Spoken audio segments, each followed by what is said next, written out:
बिस्मिल्लाहिर्रहमानिर्रहीम। बिस्मिल्लाहिर्रहमानिर्रहीम। अस्सलामु अलैकुम।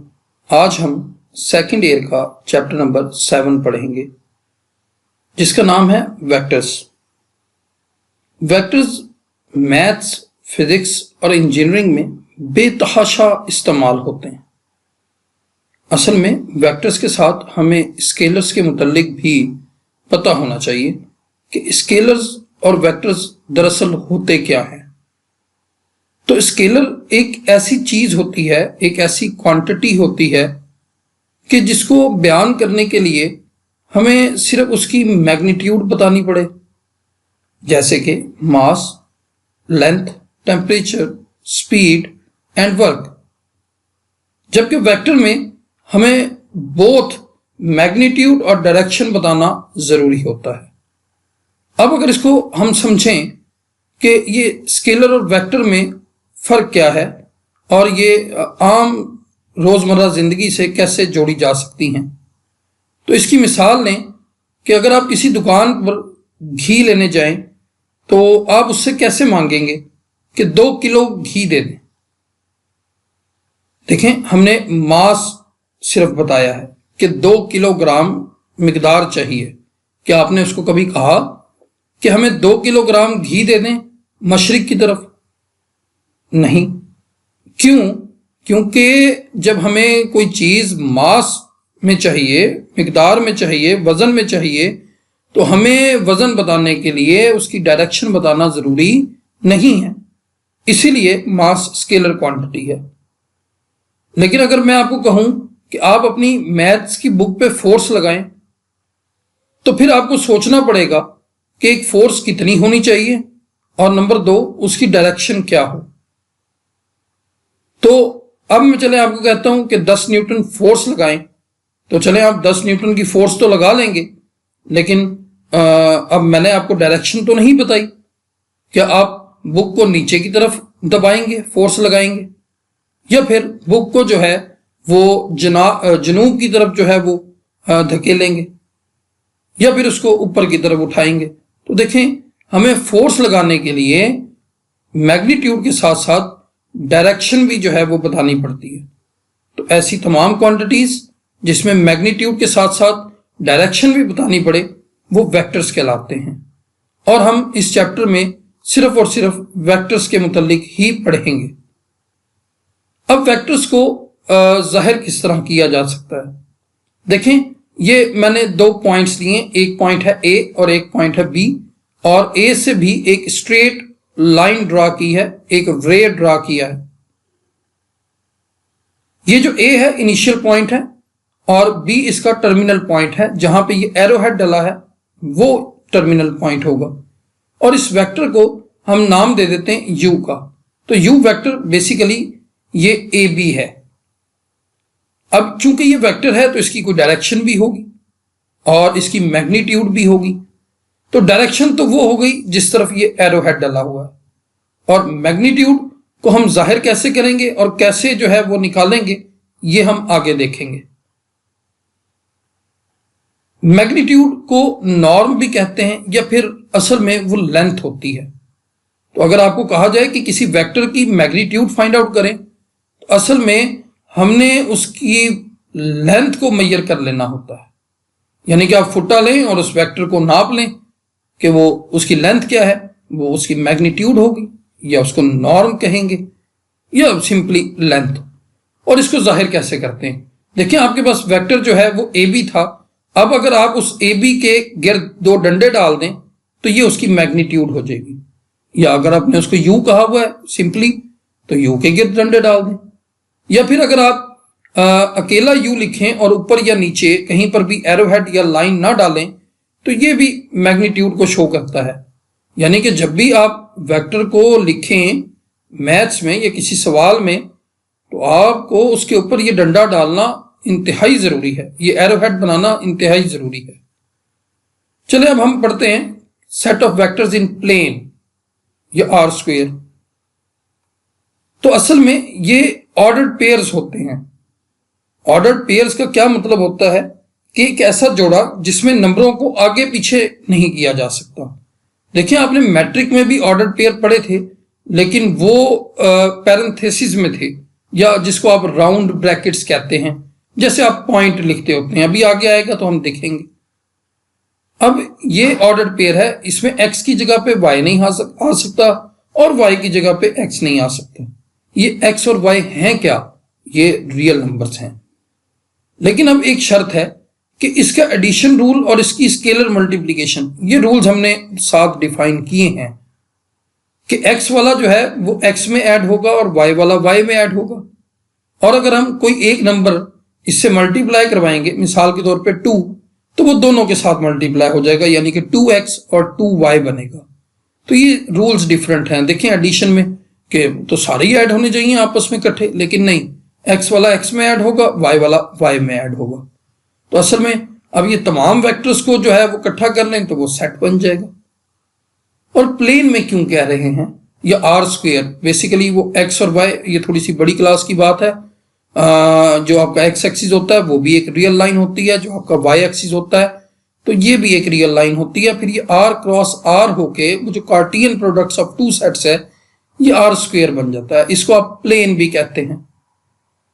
तो जब दो हों कंपोनेंट्स x और y तो वो प्लेन में होंगे, और अगर x, y और z हों तो वो स्पेस में होंगे।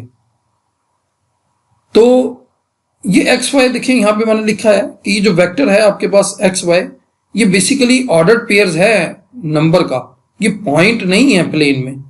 वो जो एक पॉइंट होता था आप ओरिजिन से उसको, ये जैसे मैंने यहाँ पे लिखा x और y के ओरिजिन से x कितना है वो लिख दें यहाँ पे, और y कितना है वो लिख दें यहाँ पे। तो ये पॉइंट जो है वो नहीं है। देखें ये मैंने एक पॉइंट बनाया रेड में, तो इसका जो x कोऑर्डिनेट है वो है आपके पास x, और इसका जो y कोऑर्डिनेट है जिसको ऑर्डिनेट कहते हैं और x वाले को एब्सिसा कहते हैं, तो ये xy है।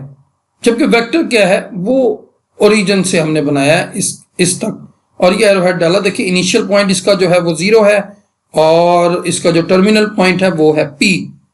तो ये बेसिकली एक वेक्टर है जिसका मैंने नाम रख दिया u। ये है क्या? o से p एक वेक्टर। पोजीशन वेक्टर क्या होता है? बड़ा आसान है कि किसी भी पॉइंट पर आप ओरिजिन से उस पॉइंट तक जो है वो एक लाइन सेगमेंट ड्रा कर लें। असल में लाइन सेगमेंट यहाँ पे जो लिखा है वो पहले की बात है, और जब उसके ऊपर आप एरोहेड डालेंगे तो ये वेक्टर बनेगा, that is the position vector. तो पोजीशन वेक्टर बेसिकली आप यहाँ पे लाइन सेगमेंट की जगह पे वेक्टर भी लिख सकते हैं, बल्कि लिखना चाहिए कि वो वेक्टर जो ओरिजिन से जाके मिले या जिसका इनिशियल पॉइंट जो है वो ओरिजिन हो, वो पोजीशन वेक्टर होता है। पोजीशन वेक्टर क्या होता है? एक ऐसा वेक्टर जिसका इनिशियल पॉइंट ओरिजिन हो, that is the position vector. चले जी, अब आते हैं इंतहाई अहम यूनिट वेक्टर के ऊपर।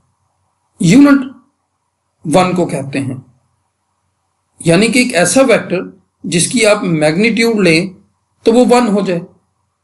असल में हम यूनिट वेक्टर को रिप्रेजेंट करते हैं कि जैसे अब u एक वेक्टर था तो उसके ऊपर ये कैप डाल दी, इसको कैप बोलते हैं। तो ये रिप्रेजेंट करेगा कि ये यूनिट वेक्टर होता है। और ये यूनिट वेक्टर का फार्मूला है, ऐसे समझ लें कि किसी भी वेक्टर को आप देखें ना, वेक्टर की डेफिनेशन है कि वेक्टर जो है उसमें 2 चीजें बतानी होती हैं, एक उसकी मैग्नीट्यूड और दूसरी उसकी डायरेक्शन। तो ये देखिए ये मैग्नीट्यूड है, ये यहाँ पे डिवाइड हो रही है, अगर मैं इसको इधर ले जाऊं तो मल्टीप्लाई हो जाएगी, और ये वेक्टर की डेफिनेशन पूरी हो गई कि v वेक्टर जो है वो होगा मैग्नीट्यूड इनटू यूनिट वेक्टर। तो ये डायरेक्शन देता है। बेसिकली यूनिट वेक्टर क्या काम करता है? ये डायरेक्शन देता है। अगर हम किसी डायरेक्शन में यूनिट वेक्टर जो है वो फाइंड आउट करना चाहें तो देखें, फॉर एग्जांपल v एक वेक्टर है और u जो है वो यूनिट वेक्टर है जिसकी डायरेक्शन क्या है? वही डायरेक्शन है जो v की डायरेक्शन थी। तो फिर क्या होगा? देखें यूनिट वेक्टर कैसे निकालते हैं? जिस भी वेक्टर की डायरेक्शन में हमें यूनिट वेक्टर चाहिए वो वेक्टर और डिवाइडेड बाय उसी की मैग्नीट्यूड। ठीक है जी, तो u हमने यूनिट वेक्टर कहा, और वो कैसे आया कि जिसकी डायरेक्शन में चाहिए था वो वेक्टर ओवर उसकी मैग्नीट्यूड।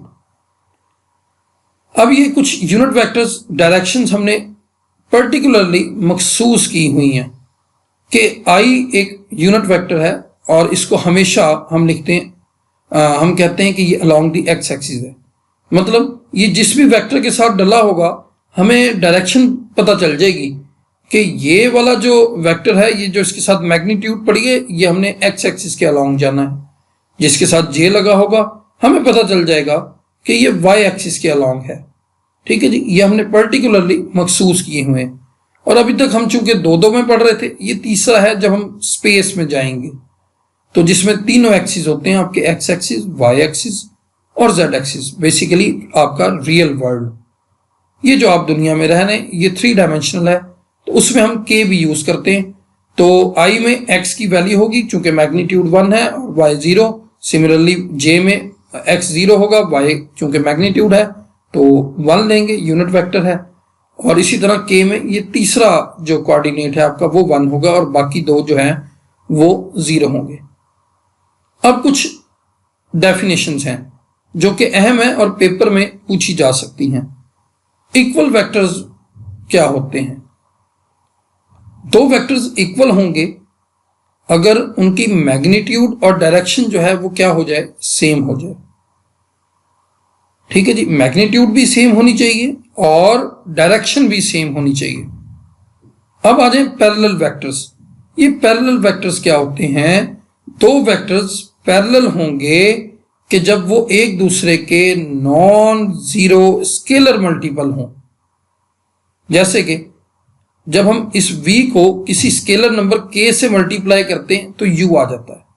फॉर एग्जाम्पल u एक वेक्टर था, जो है वो v एक वेक्टर था जिसको हमने 2 से मल्टीप्लाई किया, तो जो ये एक नया वेक्टर बना है वो u होगा। ठीक है जी, देखें ये एक वेक्टर बना हुआ है आपके पास u। अब मैंने इस u को 2 से मल्टीप्लाई कर दिया तो ये 2u जो है वो इसी डायरेक्शन में सिर्फ मैग्नीट्यूड उसकी बढ़ जाएगी, डायरेक्शन तो वही रहेगी। लेकिन जैसे ही मैंने माइनस से मल्टीप्लाई किया, negative sign shows the opposite direction, तो ये इसकी डायरेक्शन बदल जाएगी और ये 2 से मल्टीप्लाई भी हो जाएगा। तो फिर ये और ये और ये तीनों पैरेलल वेक्टर्स हैं।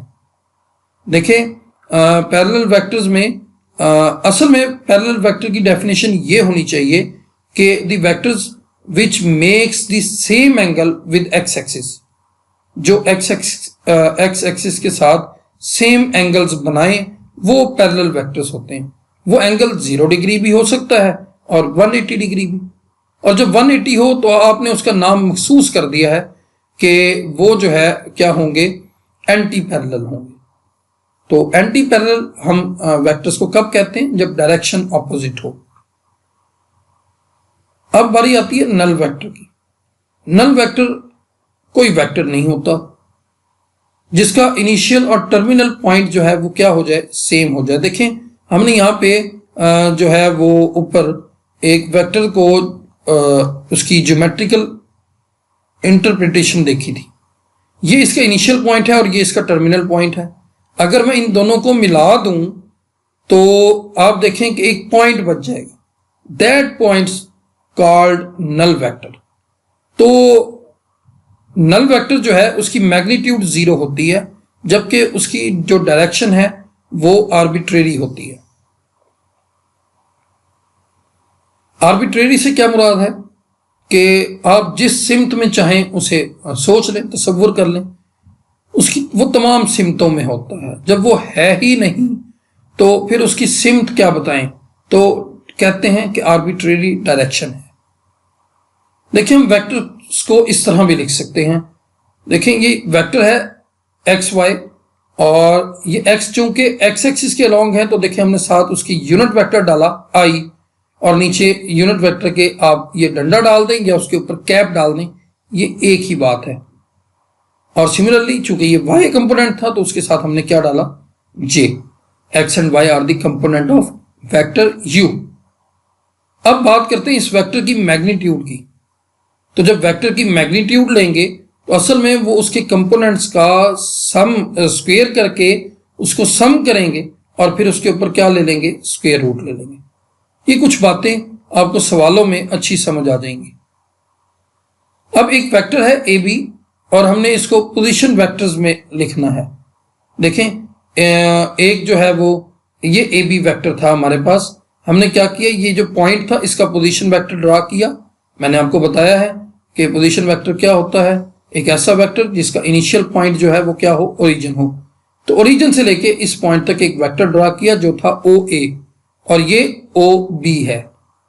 तो आप जानते हैं हेड टू टेल रूल से कि ये देखें कि पहला वेक्टर और दूसरे वेक्टर की जो टेल है वो पहले के हेड से मिली हुई है और फिर फर्स्ट वेक्टर की टेल से लास्ट वाले के हेड तक जो वेक्टर ड्रा होगा that is called the resultant vector. तो आपका इधर रिजल्टेंट वेक्टर क्या हो गया, ओ बी। किन दो वेक्टर्स का, ओ ए प्लस ए बी। तो देखिए मैंने लिखा है O B is equal to O A plus A B. अब आप यहां से ए बी वेक्टर निकाल दें तो वो होगा ओ बी माइनस ओ ए। अब इसको याद रख लें कि जब भी हमने वेक्टर निकालना है ना और उसको पोजीशन वेक्टर्स की टर्म में लिखना है तो ये जो सेकंड वाला होगा उसका पोजीशन वेक्टर माइनस फर्स्ट वाले के पोजीशन वेक्टर से, तो आपके पास वेक्टर आ जाएगा सेकंड वाला पहले माइनस फर्स्ट वाला बाद में, ओ बी माइनस ओ ए। देखिए अगर एक पॉइंट है any point we can write its position vector as, हम उस पॉइंट से डायरेक्टली पोजीशन वेक्टर कैसे लिखेंगे, एक्स के साथ आई डाल देंगे, वाई के साथ जे डाल देंगे। ये इंतहाई सिंपल बात है। चलें अब हम आते हैं एक्सरसाइज की तरफ। उम्मीद है कि ये कंसेप्ट क्लियर हुआ होगा। अगर आपका कोई सवाल हो तो आप कमेंट सेक्शन में जरूर पूछिएगा। एक्सरसाइज का क्वेश्चन नंबर 1 है कि हमें एक दो पॉइंट्स गिवन है P और Q और हमें उसको इस वेक्टर की फॉर्म में लिखना है। तो बेसिकली हमने ये वेक्टर फाइंड आउट करना है पी क्यू। देखिए मैं अभी आपको बता के आया कि जो ए बी वेक्टर है वो कैसे लिखेंगे, O B minus O A, second minus first. तो हम क्या करते हैं, पहले पी क्यू को पोजीशन वेक्टर्स की फॉर्म में लिख लेते हैं, O Q minus O P. और ओ क्यू कैसे लिखेंगे, ये लास्ट में एक नोट था कि ये क्यू पॉइंट है ना, 6 पहले के साथ आई डाल देंगे और दूसरे के साथ जे, ये एक हमने ओ क्यू लिख लिया। सिमिलरली ओ पी लिखा 2i प्लस 3j। अब देखिए मैंने एडिशन का रूल बताया था आपको कि फर्स्ट वाला फर्स्ट के साथ, सेकंड वाला सेकंड के साथ, यानी कि आई वाला आई में और जे वाला जे में जो है वो ऐड होगा या सब्सट्रैक्ट होगा। तो 6 माइनस 2 और मैंने देखिए बाहर लिखा है आई, इसी तरह माइनस 2 और ये बाहर वाला माइनस और फिर ये माइनस अंदर जब मल्टीप्लाई होगा तो प्लस के साथ माइनस हो जाएगा और माइनस 3। तो जब आप सॉल्व करेंगे 6 माइनस 2 4, माइनस 2 माइनस 3 5 और ये प्लस माइनस माइनस हो जाएगा 4i माइनस 5j। इंतहाई सिंपल है। इसी तरह दूसरा सवाल भी देखें, पी क्यू है, हमने पहले ओ क्यू लिखा और फिर जो है वो ओ पी लिखा। आप डायरेक्ट भी चाहे ये फर्स्ट वाला -1 minus 0i minus 6 minus 5j direct step कर लें, नंबर नहीं कटेंगे। अब है जी आपका दूसरा सवाल जिसमें आपको कहा गया है एक वेक्टर गिवन है और आपने उसकी मैग्नीट्यूड फाइंड आउट करनी है। तो मैग्नीट्यूड क्या होती है, मैंने बताया था कि उसके कंपोनेंट्स का स्क्वायर करके उसको सम कर लेते हैं और फिर उसका जो है वो स्क्वायर रूट ले लेते हैं। अब चूंकि u की मैग्नीट्यूड निकालनी है तो u के गिर्द ये दो डंडे डाले और ये i के साथ जो है उसका x कंपोनेंट है तो उसका स्क्वायर कर लिया, प्लस बीच में प्लस का साइन आता है और -7 उसका y कंपोनेंट है, उसका भी क्या कर लिया, स्क्वायर कर लिया। सॉल्व करेंगे, that is the answer. Similarly second part भी देखें, ये कुछ भी नहीं है तो 1 होगा, तो x 1 है y भी 1 है, दोनों का स्क्वायर किया, सम किया, स्क्वायर रूट डाला and this is the answer. इसी तरह ये तीसरा जो पार्ट है इसमें ये वेक्टर को ये ऑर्डर पेयर की फॉर्म में जो है वो दिया हुआ है। आप बड़ी आसानी से इसको लिख सकते हैं 3i माइनस 4j, तो फिर वही दोबारा कंपोनेंट्स का स्क्वायर करेंगे और आंसर आएगा। ये आसान था। अब देखें आपको 3 वेक्टर्स गिवन है u, v एंड w और आपने करना क्या है, ये फाइंड द फॉलोइंग वेक्टर्स, कि ये वेक्टर जो पहला u plus v minus w, ये फाइंड आउट करना है। अच्छा जी, हमने क्या किया, u लिखा, v की वैल्यू लिखी और w की वैल्यू लिखी, जो साइन दरमियान में थे वही रहने दिए। ठीक है जी। अब देखें कि मैंने आपको बताया कि i वाले सारे इकट्ठे कर लेने, j वाले सारे इकट्ठे कर लेने, दरमियान में प्लस ही रहेगा। 2 प्लस i, ये माइनस है, देखें ये लिखा, और ये भी तो माइनस है ना, ये माइनस आ गया, ये माइनस माइनस प्लस होगा, ऐड होके 4 बनेगा। सिमिलरली ये भी 14 बनेगा। ये इसका दूसरा पार्ट है जिसमें हमने फाइंड आउट करना है 2u minus 3v plus 4w। तो कोई मसला नहीं है, u की वैल्यू पुट करें, v की वैल्यू पुट करें, w की वैल्यू पुट करें, जो वेक्टर है ये 2 अंदर मल्टीप्लाई करवा दें। देखिए मैंने स्केलर मल्टीप्लिकेशन आपको बताई थी कि जब भी किसी वेक्टर से कोई स्केलर मल्टीप्लाई होता है तो वो उसके दोनों कंपोनेंट्स के साथ मल्टीप्लाई हो जाता है। तो देखिए इसको मैंने जरा डिफरेंट तरीके से खोला है। आप तमाम सवालों को इस तरीके से भी कर सकते हैं कि 2 to the 4i minus 14j, मैंने ब्रैकेट्स खोल दी, सारे वेक्टर्स ऐसे लिख लिए। अब i वाले इकट्ठे ऐड हो जाएंगे, j वाले इकट्ठे ऐड हो जाएंगे, सम अप हो जाएंगे। वो जैसे आप अलजबरा करते हैं, x y x में ऐड होते हैं सारे और y y में, आप इसको इस तरह कर लें, ये भी आसान है। इसी तरह 1/2u plus 1/2v plus 1/2w, values put करें, 1/2 मल्टीप्लाई करवाएं, सॉल्व करें और आपके पास आंसर आएगा। ये बिल्कुल आसान काम था। अब हम आते हैं क्वेश्चन नंबर 4 की तरफ। क्वेश्चन नंबर 4 में वो क्या कहता है कि हमें सम चाहिए दो वेक्टर्स का, एक है ए बी और दूसरा है सी डी, जबकि हमें गिवन क्या है, पॉइंट्स गिवन है। तो पॉइंट्स से वेक्टर्स निकालना कोई बड़ी बात नहीं है, हमने निकाला है पहले सवाल में। 2 पॉइंट्स होते थे, हम वेक्टर निकाल लेते थे और उसे आई और जे की फॉर्म में भी लिखते थे क्वेश्चन नंबर 1 में। तो देखें ये 4 पॉइंट्स हमें गिवन थे और हमने ए बी निकालना था। ए बी कैसे निकालते हैं, ओ बी माइनस ओ ए। ओ बी कैसे लिखेंगे, ये बी पॉइंट है, 2 के साथ आई डालें और 0 के साथ जे डालें, ये लें जी वेक्टर बन गया, पोजीशन वेक्टर ओ बी। इसी तरह ए बी जो ओ ए है वो ए के साथ, ये पहले के साथ आई दूसरे के साथ जे, लें जी बन गया, दरमियान में माइनस, और फिर आई वाला आई में और जे वाला जे में, लें आपके पास आई प्लस जे। इसी तरह सी डी भी फाइंड आउट कर लें। देखिए सवाल में कहा है उसने कि हमें सम चाहिए ए बी और सी डी, तो पहले ए बी फाइंड आउट करेंगे, फिर सी डी फाइंड आउट करेंगे और फिर दोनों को क्या कर लेंगे, सम कर लेंगे। तो सी डी क्या होगा, ओ डी माइनस ओ सी। तो डी से हम ओ डी लिख सकते हैं, माइनस 2i प्लस 2j, देखेंगे लिखा माइनस 2i प्लस 2j, और माइनस है दरमियान में, ओ सी लिखेंगे माइनस 1i प्लस 3j। आई वाले इकट्ठे कर लें, जे वाले इकट्ठे कर लें, दरमियान में प्लस रहता है, माइनस 2 प्लस 1 माइनस आई माइनस 1i, 2 माइनस 3 माइनस जे, तो प्लस माइनस माइनस। अब हमने सम निकालना था, तो ए बी और सी डी, ये जो 2 वेक्टर्स आए, एक ये आई प्लस जे और ये माइनस आई माइनस जे, इन दोनों को ऐड कर लें। और देखें जब ऐड करेंगे आई वाला आई में या जे वाला जे में, या सिंपली ब्रैकेट्स खोल दें, आई आई से कट जाएगा, जे जे से कट जाएगा। असल में पोजीशन वेक्टर्स तो 0 नहीं होते ना, क्योंकि ये आपको क्या बताते हैं, डायरेक्शन बताते हैं। तो आई जे बेसिकली रहता है, और इसका जवाब 0 नहीं है, that is the null vector. और मैंने आपको नल वेक्टर के मुतालिक बताया है कि ये वेक्टर होता है जिसकी मैग्नीट्यूड 0 होती है, लेकिन डायरेक्शन क्या होती है, आर्बिट्रेरी। तो आर्बिट्रेरी डायरेक्शन को याद रखिएगा। आर्बिट्रेरी मतलब जिसकी डायरेक्शन हर सिमत में बताई जा सके। आप जिधर दिल चाहे, आप बादशाह हैं, आप ले लें। आप कहते हैं ये मशरिक की तरफ होना चाहिए, तो ये मशरिक की तरफ होगा। आप कहते हैं नहीं मगरिब की तरफ, तो मगरिब की तरफ होगा। और अगर आप कहते हैं कि शुमाल से 45 डिग्री पर होना चाहिए, तो जी ठीक है, आर्बिट्रेरी डायरेक्शन है, जिधर दिल चाहे लें। जैसे आपकी जेब खाली हो और कोई कहे कि भाईजान 1000 रुपये दीजिएगा, तो आप कहें जी आप लाख ले लें, मेरे पास तो टका नहीं है। तो बस ऐसे ही है। अब आते हैं हम क्वेश्चन नंबर 5 पे। क्या कहता है, find the vector from the point A to the origin where A B is equal to, A B एक वेक्टर गिवन है और हमें एक वेक्टर निकालना है ए से ओरिजिन पर, यानी कि ए ओ। देखिए अब आप समझ रहे हैं बात। And B is the point, एक पॉइंट गिवन है। देखिए हम सॉल्यूशन करते हैं।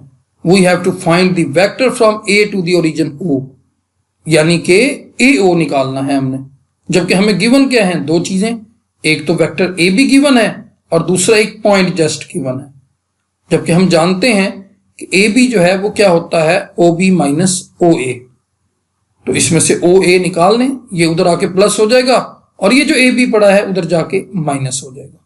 अब ओ बी लिखें, पोजीशन वेक्टर कैसे निकालेंगे, बी से -2 के साथ आई लिख लेंगे, 5 के साथ जे लिख लेंगे। माइनस ए बी की वैल्यू हमें गिवन है, पुट करें, सिंपली माइनस करें और ओ ए आ जाएगा। हमें निकालना क्या था, हमें निकालना था ए ओ। तो याद रखें ये डायरेक्शन में सेम नहीं होते। देखें ओ ए का मतलब है ए में से ओ निकालना है और ए ओ का मतलब है ओ में से ए निकालना है। तो बेसिकली जब ओ ए से ए ओ करेंगे तो एक माइनस मल्टीप्लाई हो जाएगा, ये माइनस माइनस प्लस हो जाएगा। आई वाला कंपोनेंट प्लस में हो गया और जे वाला चूंकि प्लस था तो अब क्या हो गया, माइनस में। देखें रिमेंबर दैट कि A B is equal to minus B A. जब आप जगह बदलेंगे तो एक माइनस साथ आएगा। ये आज के लेक्चर का हमारा आखिरी सवाल है और इसमें हमें यूनिट वेक्टर निकालने को कहा गया है। किसकी डायरेक्शन में, इस वेक्टर की डायरेक्शन में। ये जो गिवन है v is equal to 2i minus j, बड़ी आसान सी बात है कि जिस वेक्टर की डायरेक्शन में यूनिट वेक्टर निकालना है उस वेक्टर को उसी की मैग्नीट्यूड से डिवाइड कर दें, यूनिट वेक्टर आ जाएगा। तो पहले मैग्नीट्यूड फाइंड आउट कर लेते हैं। मैग्नीट्यूड क्या करेंगे, डंडे डालेंगे दो इस वेक्टर के गिर्द, नहीं जी मैग्नीट्यूड आ गई, और इसके कंपोनेंट्स का स्क्वायर करेंगे, ऊपर स्क्वायर रूट डालेंगे और सॉल्व करें। देखें स्क्वायर रूट 5 आंसर है किसका, मैग्नीट्यूड का। जबकि हमें निकालना क्या है, यूनिट वेक्टर। तो यूनिट वेक्टर के ऊपर कैप डाली, रिप्रेजेंट किया, और क्या होगा, वेक्टर ओवर वेक्टर की मैग्नीट्यूड। तो देखें जी वेक्टर था आपके पास 2i माइनस जे और डिवाइड करवा दिया अंडर रूट किससे, 5 से, क्योंकि ये इसकी मैग्नीट्यूड है। अब इसको अलग अलग कर लें, आई वाला अलग हो जाएगा, ये इसके नीचे अलग आ जाएगा, और ये जे के साथ कुछ नहीं है तो 1 है, 1 के साथ अलग आ जाएगा। इसी तरह अब हमारे पास दूसरा सवाल है जिसमें ये वेक्टर है। सिंपली आप मैग्नीट्यूड फाइंड आउट करें। देखें की हुई है, कंपोनेंट का स्क्वायर करेंगे, अंडर रूट 3 का स्क्वायर जो है वो कट जाएगा, 3 बचेगा, माइनस स्क्वायर की वजह से प्लस हो जाएगा, 2 का स्क्वायर 4 होता है। इसी तरह यहां पर भी सेम, ये कटेगा 1 आ जाएगा। और required unit vector, vector over vector की मैग्नीट्यूड, ये वेक्टर है और उसकी मैग्नीट्यूड क्या है, 1, तो बस फिर यही आ गया सेम। अगला सवाल भी ऐसे ही है कि बस उधर माइनस था इधर प्लस है, कंपोनेंट चेंज है, हमने मैग्नीट्यूड निकाली वो भी 1 आई, और यूनिट वेक्टर निकालना है, लिहाजा हम वेक्टर को वेक्टर की मैग्नीट्यूड पे डिवाइड कर देंगे तो वही उसका जो है यूनिट वेक्टर आ जाएगा। अपना बहुत ख्याल रखिएगा। खुदा हाफिज।